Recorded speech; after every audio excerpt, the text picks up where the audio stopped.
l'accord signé en 2015 qui devait instaurer une paix durable dans le pays. Un accord rejeté par Al-Mourabitoun. C'est lui qui a revendiqué l'attentat d'hier. Al-Mourabitoun, c'est un groupe djihadiste affilié à AQMI, Al-Qaïda au Maghreb islamique. Wassim Nasr, bonjour. Qu'est-ce qu'on apprend dans cette revendication? En fait, dans la revendication qui a été diffusée hier, un peu plus tard que 20 h, on voit que la France est très clairement visée parce qu'il nomme l'armée française, il nomme tout ce qui qualifie de supplétif de l'armée française, et ça, là, c'est la revendication, et ils mettent en garde contre tous ceux qui veulent ou qui souhaitent collaborer avec la France. Et donc là, on voit la marque des Mourabitoun, même si c'est une revendication d'AQMI, donc de la maison mère. Mais ce qu'on apprend aussi hier, ils ont diffusé la photo du kamikaze, parce que malgré tout, il y a un seul kamikaze, parce que ça a été relayé par les autorités maliennes comme quoi il y en avait plusieurs, il n'y en avait qu'un seul, et donc dans une voiture maquillée.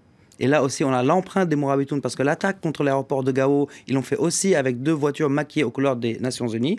Et là, le kamikaze, c'est lui, le kamikaze, donc c'est lui, son nom de famille, c'est Foulani, donc c'est un Peul a priori. Mais sauf que ce qu'on sait aussi, et là, on va voir une autre photo, là, c'était diffusé par Al-Andalus, donc le bras médiatique d'AQMI.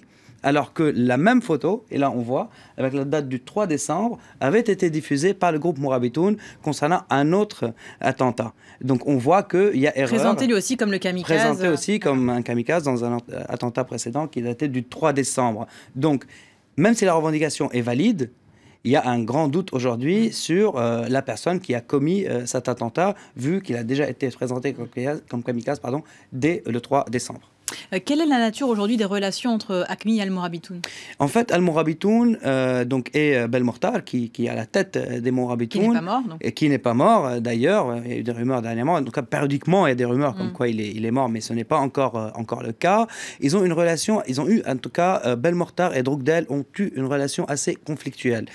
À un point où, en 2012, Belmokhtar a décidé de sortir du giron d'AQMI et de vouer directement allégeance à Ayman Zawahiri, Al-Qaïda centrale. Et c'est à ce moment-là qu'il y a eu des grosses frictions, mais c'est à ce moment-là aussi que Belmokhtar était très fort à Gao, où il a réussi à composer le groupe qui s'appelle Al-Mourabitoun, donc par les signataires du sang, son premier groupe, et le Moudjaou. Et là, on voit la complexité des choses. Mais l'entrée de l'armée française sur zone, déjà, a éclaté le groupe. Donc, entre le Moudjaou et Belmokhtar, on a découvert l'ampleur des frictions entre Drukdal et Belmokhtar par des écrits retrouvés par l'armée française, où ils n'étaient pas d'accord sur grand-chose. Mais le lien persistait. Maintenant, dernièrement, Belmokhtar a décidé de revenir donc dans le giron d'AQMI pour multiples raisons. La principale est la montée en puissance de l'EI, donc l'État islamique en Libye. La scission qu'avait fait le chef du Moudjaou avec certains du groupe de Belmokhtar pour vouer allégeance directement à Bagdadi, une allégeance qui a été acceptée dernièrement. Ils sont actifs dans la zone au sud du Sahel.